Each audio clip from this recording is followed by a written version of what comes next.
Il n'y a pas plus drôle qu'une personne qui nous dit que l'Occident a tout inventé. Et dans la plupart des cas, c'est une personne blanche. Et on pourra même se poser la question de savoir si cette personne n'est même pas en réalité une IA sur Twitter. Il n'y a pas plus drôle qu'une personne qui pense ainsi, qui pense que le monde a commencé il y a 500 ans. C'est drôle, hein, très drôle. Une personne qui nous dit que la démocratie, nous sommes un pays libre, nous faisons partie d'une civilisation où les gens sont libres, que la démocratie c'est le pouvoir au peuple, alors que démocratie signifie littéralement démos, le bas peuple, cratie, kratos, pouvoir imposé si nécessaire, pouvoir coercitif. Littéralement, bref. Donc ces personnes vont dire que les Africains sont des barbares, les Arabes sont des barbares, ils n'ont pas de liberté, ils sont dans des pays corrompus, alors que depuis l'épisode du Covid, on voit qu'ils sont vraiment les pays corrompus, les pays où il n'y a pas de liberté.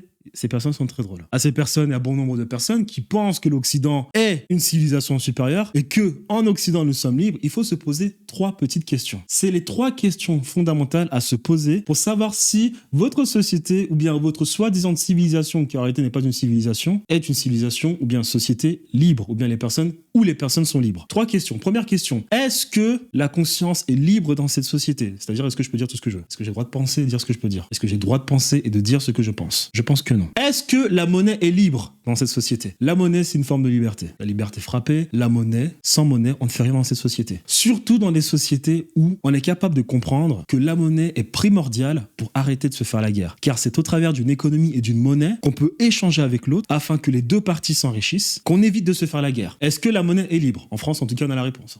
Toute l'Europe, on a la réponse. Il n'y a pas de monnaie en Europe. Il n'y a pas de monnaie. Troisième question, est-ce que l'énergie est libre? L'énergie, c'est littéralement ce qui vous permet de vous mouvoir. Donc, c'est de la bouffe. Je pense pas qu'aujourd'hui, de nos jours, nous soyons très propriétaires de ce qui relève de toutes les terres agricoles. Je pense qu'il y a des OGM un peu partout dans ce monde, ou bien, en tout cas, en Occident. Je pense que le pétrole, parce que c'est aussi une forme d'énergie transformée, est un peu cher. Le carburant, c'est un peu trop cher. Des gens font fortune sur le carburant. Donc, à partir de là, est-ce qu'on peut considérer que l'Occident...